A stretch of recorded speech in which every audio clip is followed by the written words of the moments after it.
Did you know that Spotlight On is completely self funded by the team that produces it?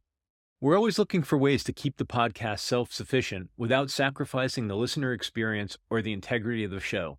The best way we could think to do that was to ask for the support of our listeners. Please consider making a donation to help cover our annual operating expenses. Go to spotlightonpodcast.com and click the word donate. If you can, please do. If you cannot, please don't worry about it. Just continue to enjoy the show. We're happy to have you as a listener. Thanks.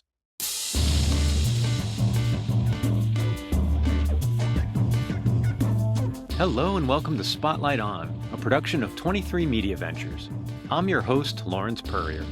Today the spotlight shines on Dan Mackta, Managing Director of North America and Northern Europe for the high-resolution music service Qobuz. Here at Spotlight On, we get pitched constantly by publicists who want us to have their music business clients on as guests. Longtime listeners have noticed that we host fewer of those types of discussions than we have in the past. But when we do, we aim to feature only the most interesting people, the most interesting solutions, and the most interesting companies. Dan, his background, and his work at Qobuz check all of those boxes and more. A creative leader in the modern music business, Dan is turning his skills promoting and marketing artists to the cause of high-quality audio, making sure the art itself is offered to consumers in the best way possible, consistent with the maker's original vision. And so now, I bring you Dan Mackta.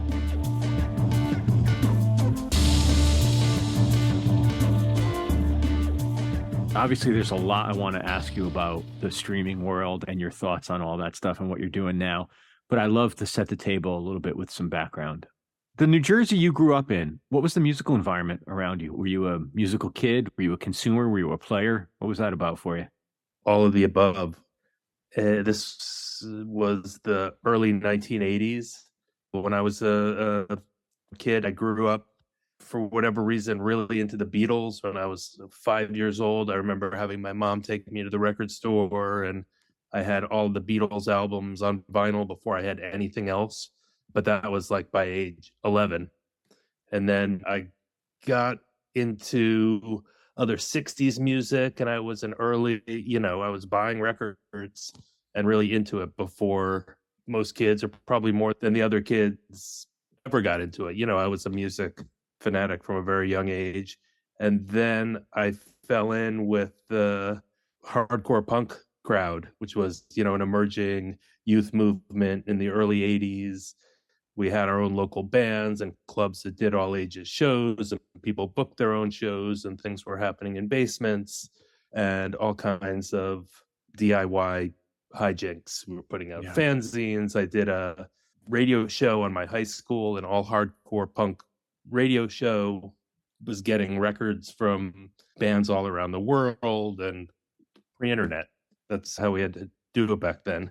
A lot of things happening through the mail and in person, but we had our own little scene, and this hardcore punk subgenre, by the time I got to college, it still exists today, but that initial wave was already done by the end of the 80s. And I got into other music, but I've always liked a lot of music. From age 15 to 19, I was pretty focused on this hardcore punk, which in some ways was more diverse than people may think it was, but it was like basically a bunch of guys slam dancing and all that, jumping off the stage.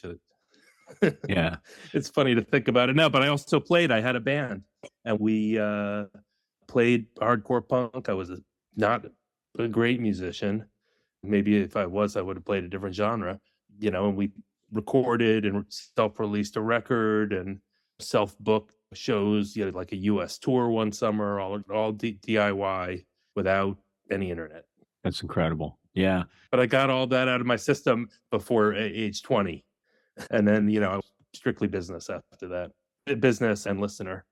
It's interesting about the punk scenes, how it's like every town had one. They were so regional and so local. How proximate were you in New Jersey to the New York scene? Was everything you were into in your backyard, or did you come into the city back then?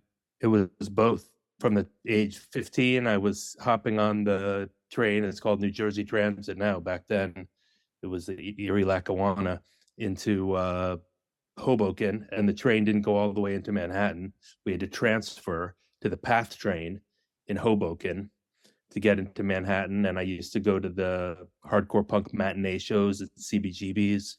By the time I started going, they were on Sunday afternoons, all ages show at CBGB's with all kinds of hardcore punk bands from all around the country and the local bands. Went to see shows at night at various venues. I'm a parent now.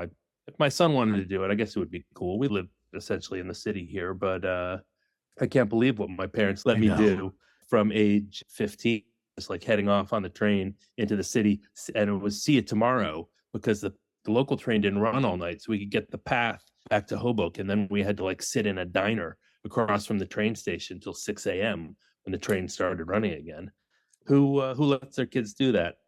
But as soon as I could, I go record shopping and hanging out on St. Mark's Place and all that fun stuff was part of my early teen years. But then there were also bands out in Jersey and some local clubs, and we were always trying to put on a show in someone's garage or at a club that we could somehow commandeer for our shows.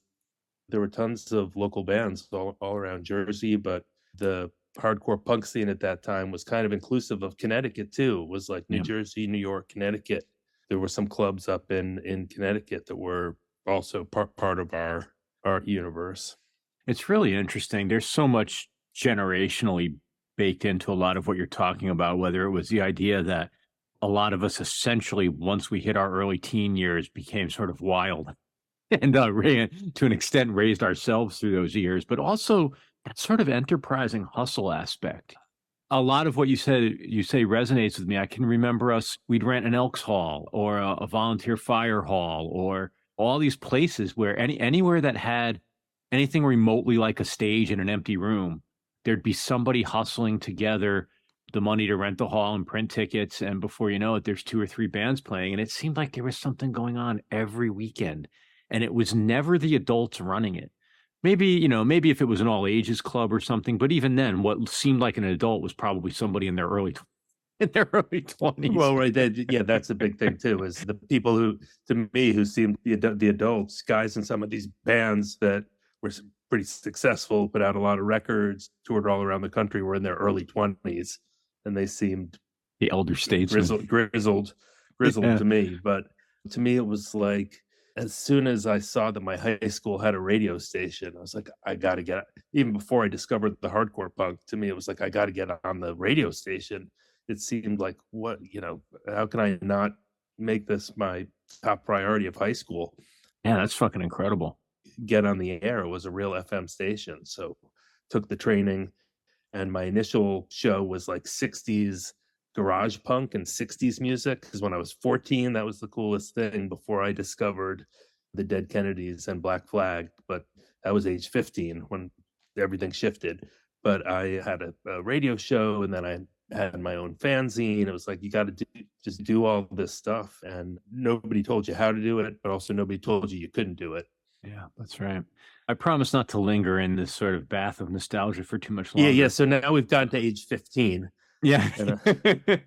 But one of the thing that has stayed with me about that era, and I don't know if I recognized it at the time, was that although, at least where I grew up, suburb of New Haven, people were they were in their sort of music defined cliques, if you will. So there were the skate kids and the deadheads and the metalheads and whatever else.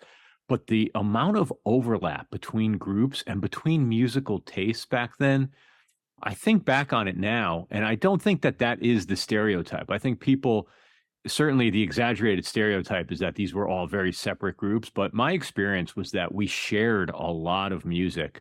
One of the early unifiers being hip hop when that broke, but I don't remember it being like so parochial that like even to the extent of like everybody going to each other's keg parties or whatever it was like there was all kinds of music everywhere. Yeah.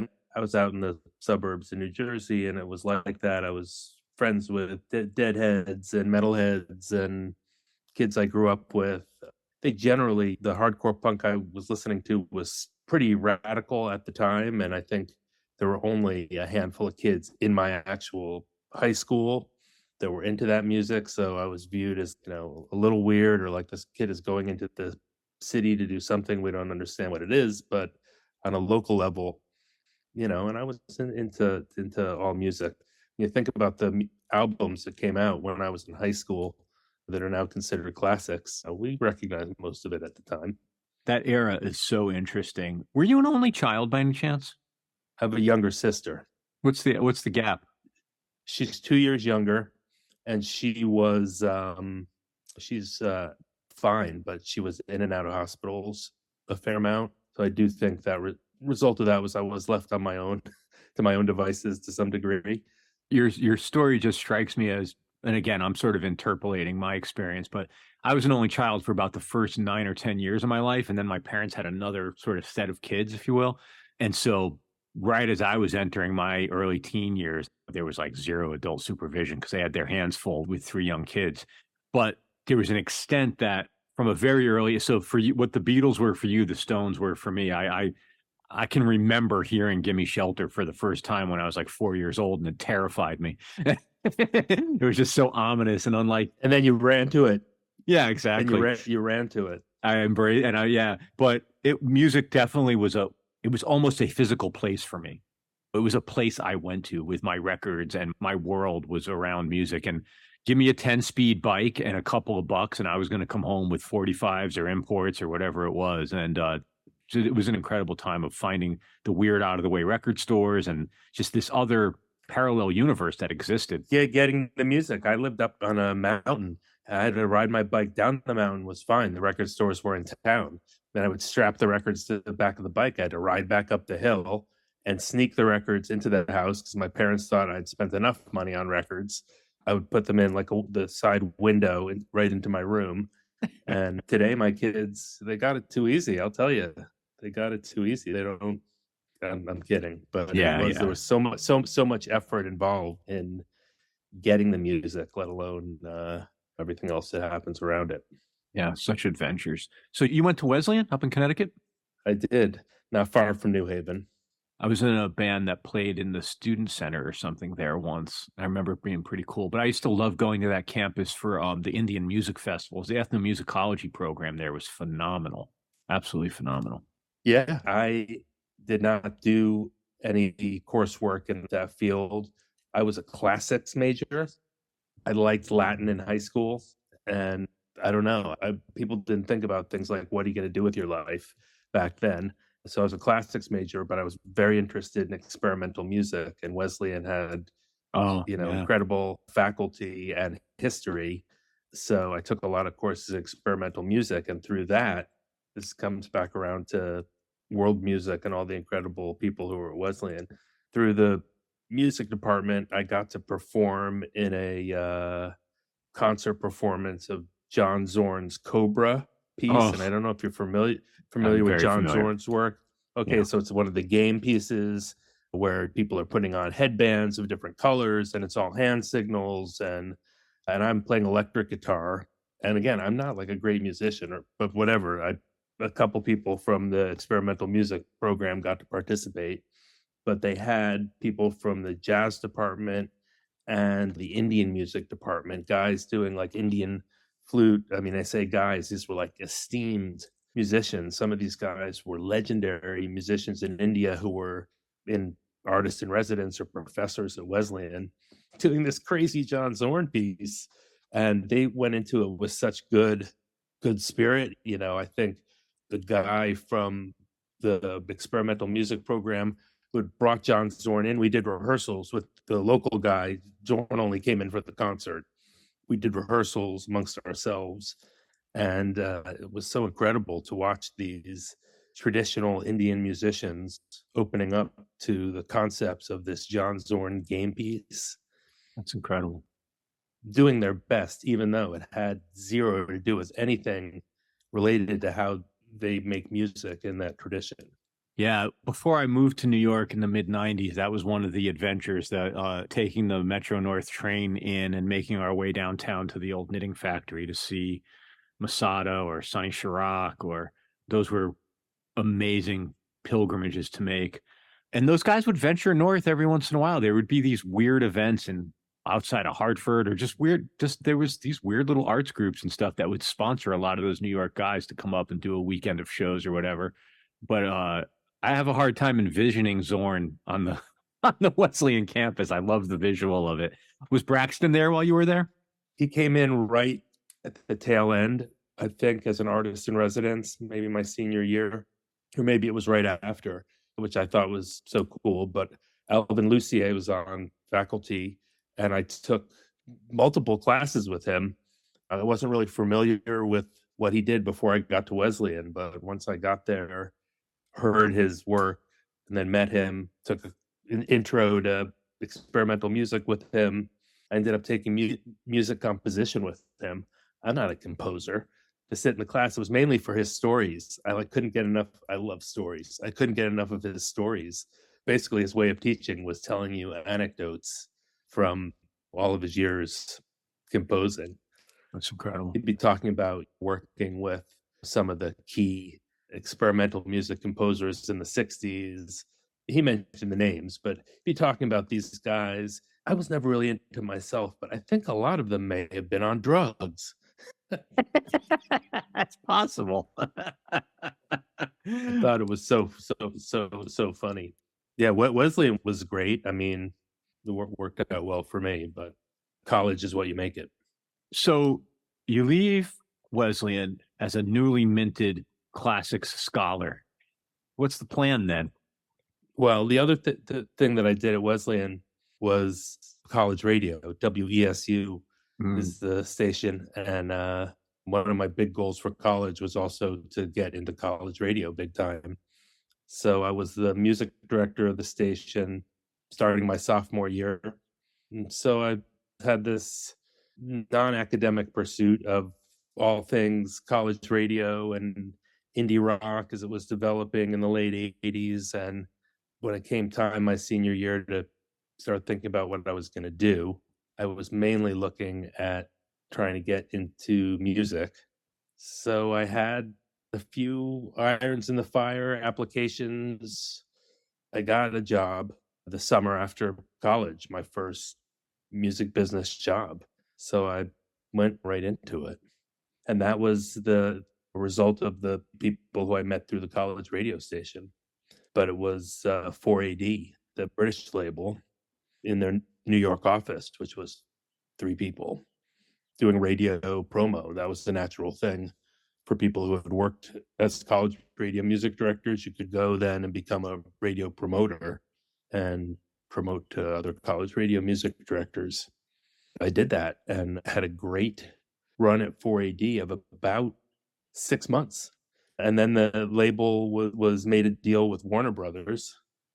It had been totally independent. The stuff we had been doing was either licensed to major labels, in the case of the Pixies or Throwing Muses or Cocteau Twins, or we were just working imports. And they did a deal with Warner Brothers, and they closed the New York office and relocated to LA and didn't take any of the New York people with them. So it was easy come, easy go. What an incredible era for 4AD, that roster. Dead Can Dance, all that stuff. Yeah, in the 6 months I was there, I promoted Dead Can Dance, Pixies, Trump Le Monde, This Mortal Coil, Blood, Wolfgang Press, Queer, a little heralded classic. I worked with His Name Is Alive, who are one of my all-time favorites. All this stuff. And we had the whole catalog on vinyl in the record closet. I think during the time I also worked with Pale Saints, Lush, loved all that stuff. So it was great. And I met a lot of people and came with a credible pitch from the get-go. And I lost the job and took a randomly unexpected step and just started my own business as a radio promo independent. What did I have after the job? It was a list of college radio music directors and some relationships that I'd built up. So I looked, there were some other labels that might be looking for a promotion person. I think I applied for a few jobs. But at the same time, I just had a few artists and labels said, well, can we just hire you for a project? To which I said, yeah, absolutely. How much do you want? I don't know. How much did it? $500? That was my problem was I priced myself too low from day one. Yeah, we all do. Someone's offering me money just to do this and they're going to pay me directly. Sure. I took on a few that were also great artists and great bands that went on to do well.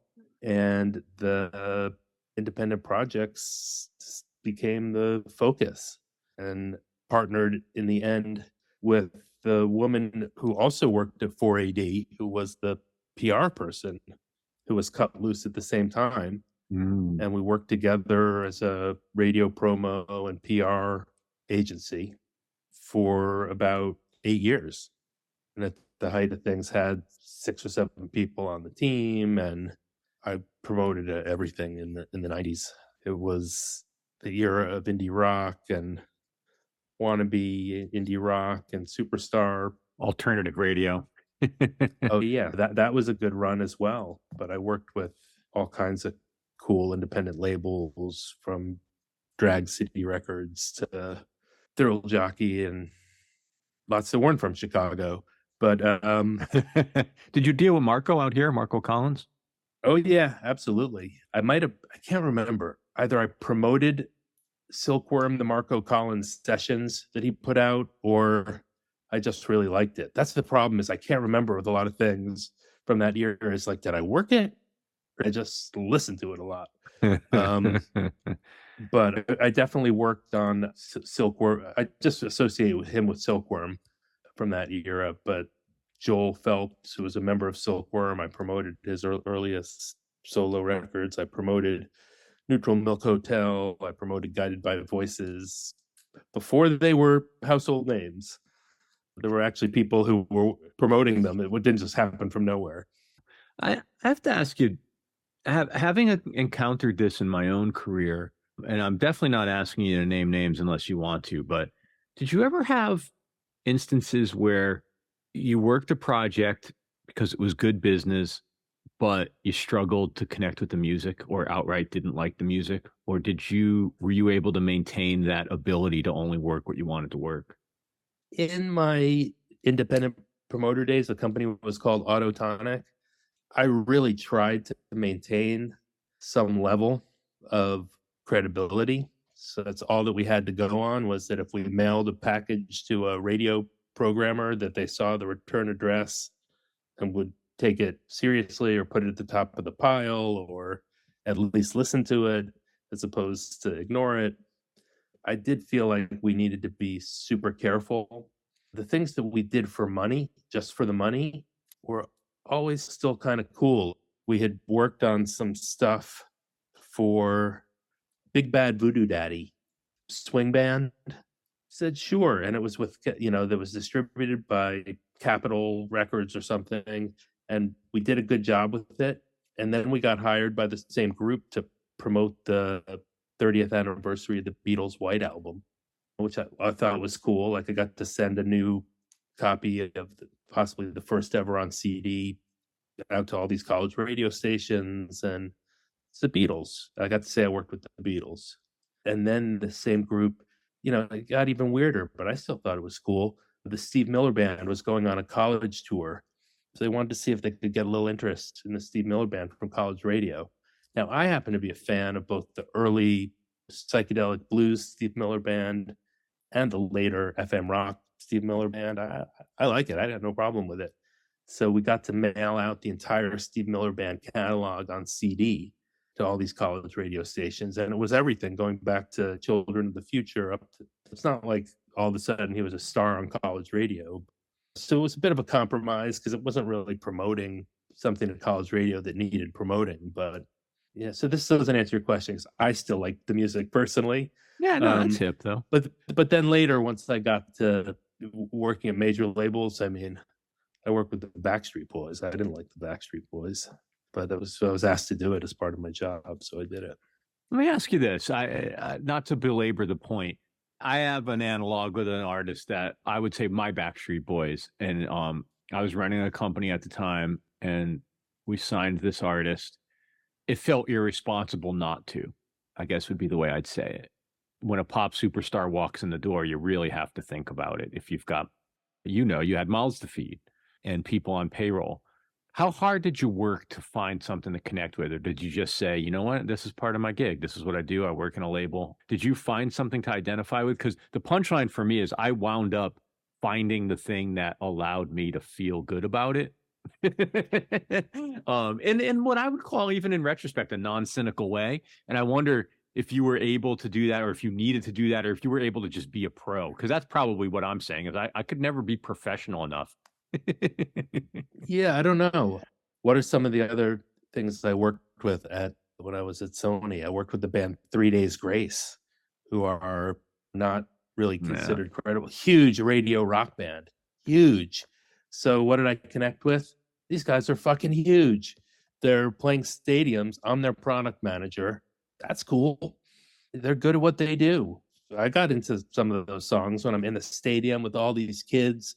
We're also thinking, like, where is all this anger coming from? Why are all these kids so angry? Yeah. It was, that's where my mind went. And I worked with Bowling for Soup, who had one radio hit that I wasn't working with them for. So I was their product manager on the follow-ups to their huge hit. They didn't replicate it. I didn't feel like that was my fault. Did they? No. I mean, I think it was in the era where we could just blame radio didn't embrace it. The head of radio promo for the label was a big fan. I think they tried. The band certainly played every radio festival and did every possible promo thing. But when you're in that game, it's either it takes off or it doesn't. So the records after their big hit were decreasingly downhill. But what I loved about Bowling for Soup was that they were great guys with an incredible sense of humor. The last album that I worked on for them was called Sorry for Partying, and the album cover was the guys in the band being flushed down a toilet. All right. Because it was their last album for the label. And I enjoyed working with them, even if I don't consider myself a big listener to that particular brand of pop punk. When I worked for the major label, I think felt like I just whatever I was asked to do, I felt I was lucky to be being asked. We'll be back with more Spotlight On right after this break. If you're enjoying this conversation, please visit the show notes in your podcast app. They're packed with links to resources that will take you deeper into the people and topics explored here. Thanks.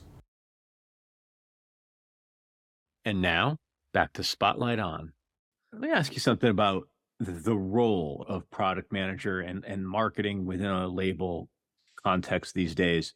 I see that as quite possibly one of the most difficult and thankless jobs in the world right now. Like, I don't know that there's a playbook you could pick up and who do you call at radio? Where do you go? Everything seems so fragmented. Now, that's me being 5,000 feet away from it, but I work enough projects where I see the struggle that a label marketing team has to make something break through or to make something last more than a week or a weekend or past street date.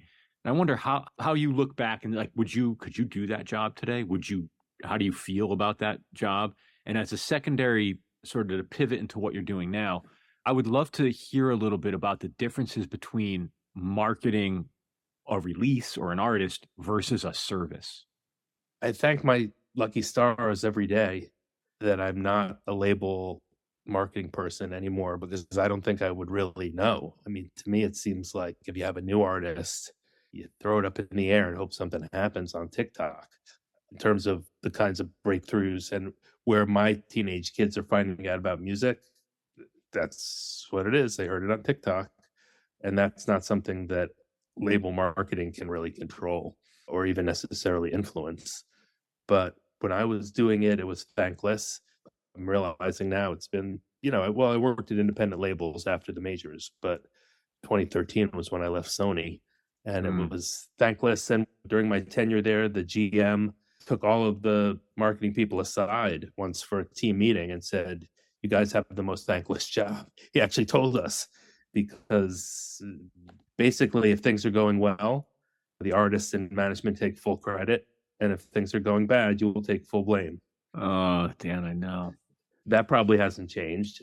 It's hard because there's so many competing interests within a label, within the big label system. The product manager's job is just sort of like herding cats and getting all of the resources hopefully marshaled behind a release and lined up in the right way, and trying to maintain good relationships within a company for people that don't actually work for you, but you need them to do their jobs on these releases in order for things to actually have a chance of success. Yeah. But you're still just lining things up to hopefully get lucky, because there's that element that you can never control. So that was the thing with marketing at a label, is you've always got a set list of current projects. Here's the 7 albums that are currently on the schedule that I'm responsible for, and various stages of the release cycle for these, and that's what I'm doing now, and I'm as good as those. It doesn't matter that last time it was a gold album. You are responsible for what's happening now, the current releases, and you don't have any control as a marketing person over the content of those releases. Really, that's the domain of A&R. And my experience at the labels was they didn't really care for marketing's input on the creative, for better or for worse. One of the things that I was looking to do in the waning days of my record label employment was to get onto the other side, the music streaming side, where instead of only being as good as my current releases, my personal risk was more spread out across all of recorded music, or at least everybody's releases. There'd always be something good coming out. Being on the retail side now, it's great because I get to work with everybody. Yeah. When you work at a label, sometimes you may have an artist on tour with another artist, or I guess an artist featuring on another artist's track. Maybe the marketing people confer, but there's not a lot of real collaboration with people at other labels. You're not necessarily really competitors, but you are kind of, and just people tend to do their own thing. So as many people and friends as I accumulated over the years who worked at other labels, I didn't really have a chance to work with them. Now, since Qobuz is an account, they're all our suppliers. Everyone I've ever met along the way, and it's a lot of fun and really gives me a chance to activate a lot of the cool relationships I made over the years. There's so much I want to ask you about your company and about your gig, and I'll try to be succinct. I'm really curious about the scope and scale of what you guys are up to. And by that I mean, like, how much of the market do you need to stay viable? I would imagine I wouldn't be the first person to say, like, the aspiration can't be like we're going to unseat Spotify, or we're going to. How do you think about success? You hit the nail on the head. The people who don't get it are the ones who say, you can't compete with Apple and Spotify. Don't even bother. That's definitely missing the point. We're trying to get to 1% of the streaming market in the countries that we're in, and open more countries as we go. But if we were able to do that, the company would be wildly profitable if we maintained more or less the same kind of cost structure, meaning it's a tiny afterthought in terms of the size compared to the others that are in the space. But the miraculous thing is we're offering a service that's extremely competitive and differentiated, but we're right up there in the conversations when you look at the campaigns around artists that are Qobuz friendly. Our main genres are rock and jazz and classical. So there's a whole world of artists that don't necessarily get a ton of love from mainstream streaming, but are front and center on the Qobuz service. We feel like we're able to punch above our weight.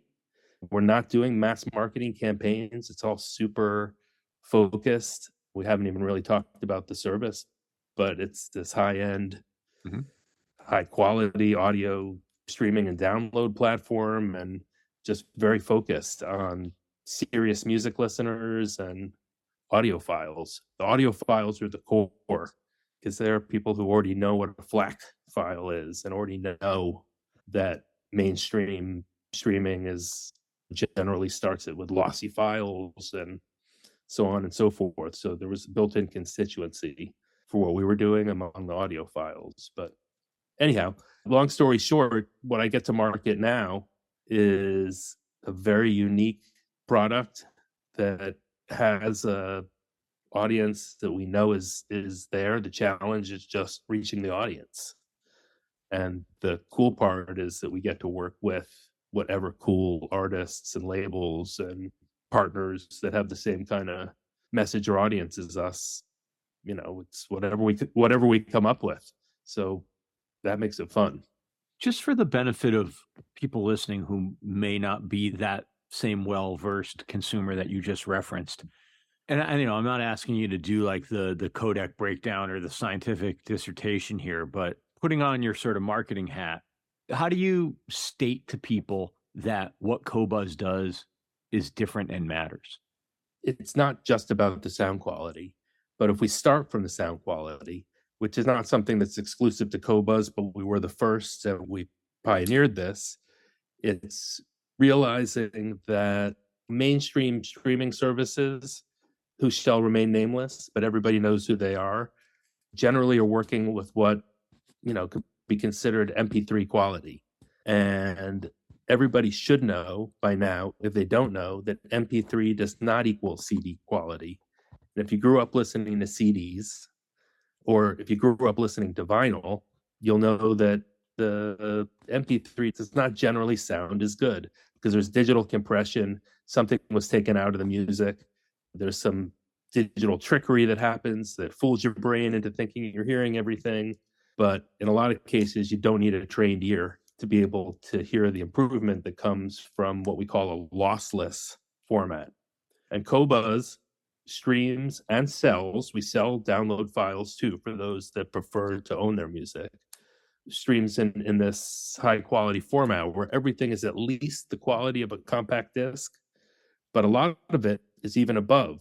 24-bit audio is the format that most recording studios work in today, and the CD can't handle it. But with digital streaming today, we could do even these high resolution formats, and tons of great old music is constantly being remastered where they go back to the tapes and they're redigitizing the tapes in these higher audio quality formats. So Qobuz specializes in all of that, but what makes us different really is just the editorial approach and a human-centered curation approach. We're not about lots of algorithms that know what you should be listening to or know what you like better than you do.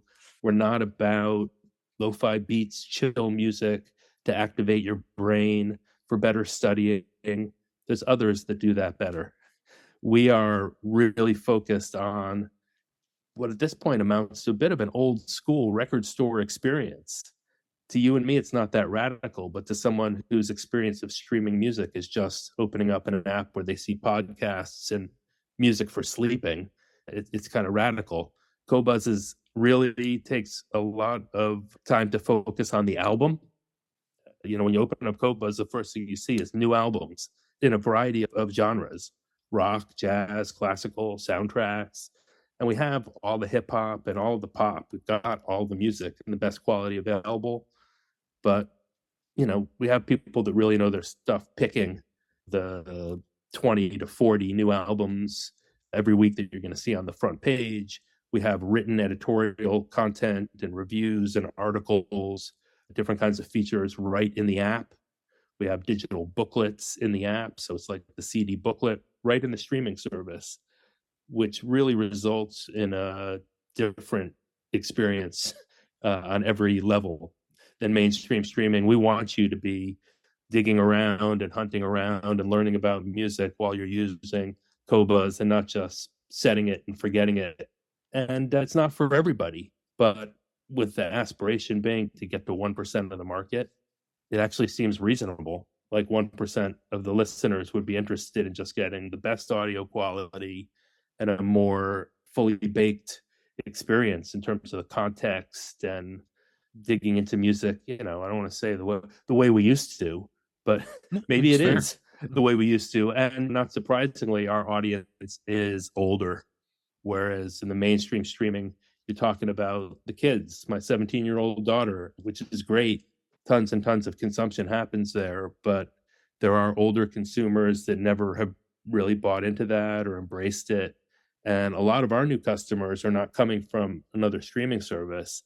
They're coming from never having done any streaming. That's fascinating. So it's kind of opening up, streaming to a segment of the audience that may not have embraced it otherwise. And the audiophile scene is growing and getting younger with a lot more great headphones and what they call personal listening devices and, just powered speakers and whole new classes of hardware that allow people to hear music better than they have before without having to spend hundreds of thousands of dollars. Although you still can. Yeah. If you want to spend $1 million on a hi-fi system, it's available. Given the way the product sort of specializes or is tailored to people who maybe want to go deeper, you mentioned the digital booklets, the liner notes, the focus on editorial and album level content. Does that manifest in more of a desktop versus a mobile user, or how are people using the service? It seems like it might be for a less on the go user, but that's me. Yeah, well, the mobile apps are definitely, there's a lot of usage, but it is mostly desktop and a lot of what I'd call partner apps at this time because there are so many hi-fi audio integrations. A lot of this hardware comes with its own app, and Qobuz, as a music provider, plugs in. Gotcha. But our own usage is mostly desktop, although I think mobile is increasing because people can, use the mobile app with great USB DAC and headphones, and you can use it with Bluetooth headphones on the go. It certainly works just fine. I mean, I use Qobuz in the gym, but that's not using it to the best of its abilities. It's interesting hearing you talk about the way you came up, the scenes and the sort of cultural context you came up in, and then talking a bit like Qobuz sounds like the streaming service you would have invented had you been a streaming service inventor. Yeah, well, that's why I feel lucky to have found the company when I did. It was not yet launched in the US when I joined 5 years ago. It had already been in business in Europe for almost a decade, but the concept seemed great to me. It seemed super ambitious to think that we were going to launch a streaming service and download store in the United States with 3 people in a little WeWork fishbowl. But we were able to do it, and that now it's been almost 5 years and we're growing faster than the market, and I would say beating expectations. It's very satisfying because it is, I don't know if I would have invented it, but when I think about who our customer is, it's me. It's somebody who really loves music and really just wants to be able to listen and learn and know that the quality is the best. Yeah, and I built up this great vinyl collection, and I have a nice hi-fi system that I put together for my vinyl. But if you put lossy digital streaming through it, it sounds bad. When you go from vinyl to that, you'd be like, I'm going to go back to the vinyl. But Qobuz and high-res streaming offers someone who's put together a system like that with 25 different, very easy and affordable ways to get Qobuz into that same hi-fi system that will sound as good or probably better than the vinyl. At this point, I feel like I have to upgrade my turntable and my cartridge because Qobuz is making the digital sound so much better that when I go back to my, the audience can't see this, but I'll show you the vinyl over there and up there. There's some more over there. I'm not utilizing it because I feel like I got to upgrade the turntable. So yeah. Anyway, it's always something. That is the problem once you go down the sound quality rabbit hole and the audiophile rabbit hole. There's always an upgrade to aspire to. The other thing that strikes me is, it seems pretty glaring that the theme of curation is one throughout your life. Whether it's a teenage you hustling a fanzine or being on the high school radio station or your involvement with radio over the years or your first company, like this idea that there's an aesthetic or a human element to what's being presented and brought out seems to be something that at the product level, you all have maintained and expanded on the focus on recommendations and editorial. It's very consistent. I don't want to say a throwback mentality because that marginalizes it, but it just seems like it's a very interesting strand. Yeah, well, And it's the enthusiast in me, yeah, and the participant. I always was interested in getting involved and doing things and not just being a bystander. So certainly in my years working for labels, I was somewhat limited, although I tried to put myself in a position to be working with things that I felt like I could personally recommend. Like when I was Weird Al Yankovic's product manager, that's got to be a career highlight. absolutely white and nerdy. It was because of how digital music had evolved, was his biggest single to date, because his previous singles hadn't been iTunes, and he had, I think it was multi-million selling single. Anyhow, Weird Al. If we're talking about music and the music business, if you're going to focus on how you can sell out from day one, you may be wildly successful. My approach was really how to do it without selling out, and try to focus on the quality or the perceived quality or something like taste. I don't claim to have any great special taste, but I think that there's a way of doing business in the arts, I guess I would say, that valorizes the art as opposed to the commerce. You can actually have success if you remain consistent and also get a little lucky. It ultimately, in my mind, how Qobuz boils down for me is there's an intense focus on aesthetic, right? Like the quality of the sound, the features of the product. Is there something uniquely French about the product? And is there something uniquely French about the company? Is that too much of a stretch? No, I have not personally worked directly with French company before. So maybe I'm wrong, but I think that Qobuz is very French.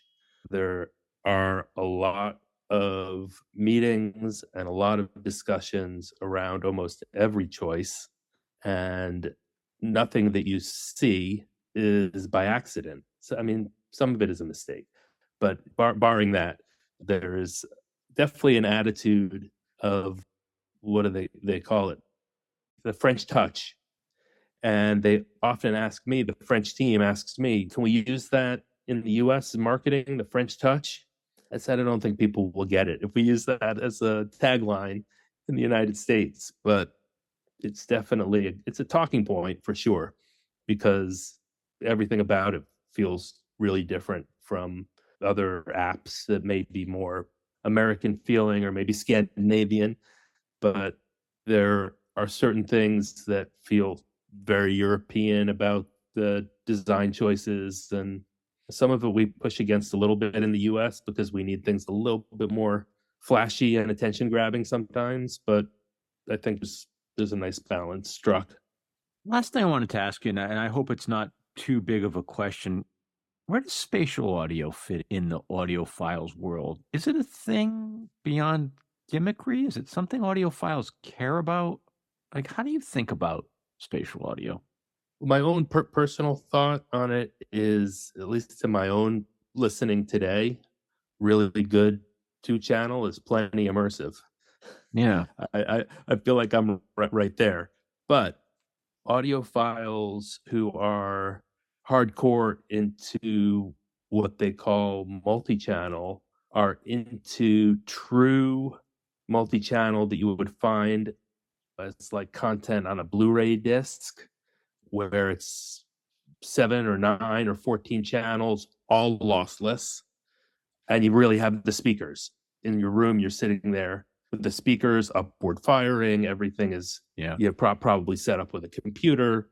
You're getting the real experience. There are a segment of audiophiles into that. There's very limited content, all classical, only classical. Like I said, mostly available on Blu-ray, not streamable. I'd be interested in streaming it. And a little secret is Qobuz actually has about 20 of these recordings in our library. And if you stream them just right through the right kind of DAC and system, apparently you can get it to work and you can stream this true multi-channel. We have it sort of by accident. I don't know. If you just play it through a regular system, it just sounds like stereo, I guess. But there's just not that much content, and the labels would have to decide or agree to digitize or to transfer it in that way and distribute it, productize it. But on the other hand, you've got Dolby Atmos music and Sony 360 reality audio, which are a very different thing. Not to get too technical, but as you can tell, I've spent a lot of time with this. Yeah, that's why I asked. The audiophiles really turn their noses up at these formats. They work two ways. If you're sitting in a home theater system with the surround speakers and everything, there is some decoding that goes on with surround channels that actually do something. That's all lossy. There's no such thing as lossless or high res Dolby Atmos music, which is something that our users know, or our core hardcore audiophile users know. Even if an album's native, like the original master is that way? The remix is going to be downsampled because that's how it works. That's how the file is still pretty heavy as it is with sending all those channels, but the surround channels are lossy. Gotcha. And then the other way that those codecs work is with the binaural headphone, which is essentially a separate mix that it sends if you're listening on headphones that gives you the impression of some spatial audio, which again is tricky because of the physics of how humans hear. Some people's head shape or ear shape, it doesn't work, or it doesn't work as well or as intended. But if you've got the optimal shaped head and ears, it can be pretty cool. But, it's controversial. Some people don't want to hear their music remixed that way, blah, blah, blah. As it concerns Qobuz, there is a lot of support in the music industry for Dolby Atmos music and tons of stuff being mixed and remixed. They would like us to offer it. We have some listeners who do want it. In a perfect world, we would just snap our fingers and be able to offer it, but there's a lot of technical development involved in getting our apps to be able to play it, because there's additional processing required and different kind of storage and delivery because of the nature of the files. So it's on our roadmap. It's a feature that's going to be added, but I couldn't tell you if it's going to actually be this year, because at this point it's a catch-up thing for us, and we can't raise our prices if we add it. So it's not going to generate much ROI, as they say in business. That's me with my cold-blooded businessman hat on. I'm interested in the space both because it seems like we're at the end of maybe a 2.5, 3-year period where everybody was talking about spatial audio, but also I was involved in some projects to have some catalog for an artist redone by the original producer. And I enjoy listening to it, but it's not what I go back to when it's time to listen to those albums. That would be sort of the way I would summarize it for me, is like there's a thrill ride aspect to it where it's really fun.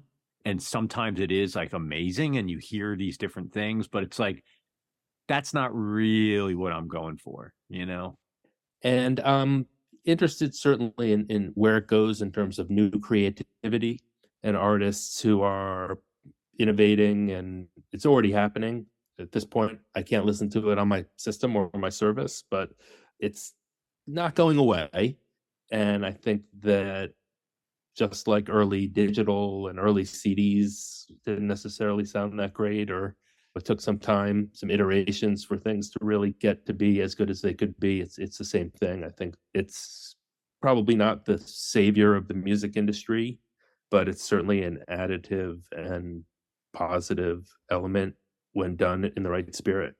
Yeah, when it seems like when everybody on both the creative and the technical end of making a new work start to become natively adept in the tools, then we'll start to see some interesting things happen, as opposed to going back and shoehorning old stuff into the format. Again, it can be effective, but you can imagine there's a lot of opportunity to treat it as almost like a new medium or a new set of paintbrushes to use. That's when I think we'll see some interesting things. Yep. Well, listen, man, thank you. I mean, I could probably do 2 more hours with you, but I suspect you have a day job that might have might take some of your attention. But Yeah. I got lots more stories, but we covered a few of the good ones. thank you so much, Dan Mackta and the team at Qobuz. As always, thank you for listening to Spotlight On, a production of 23 Media Ventures. I'm your host and executive producer, Lawrence Purrier. We're produced and edited by Michael Donaldson, and our theme music is by Qobuz's Abstract Message. For past episodes, web-only exclusives, to make a donation to support our production, and to join our mailing list, visit us online at spotlightonpodcast.com. Thanks so much for listening. Be safe and stay in touch.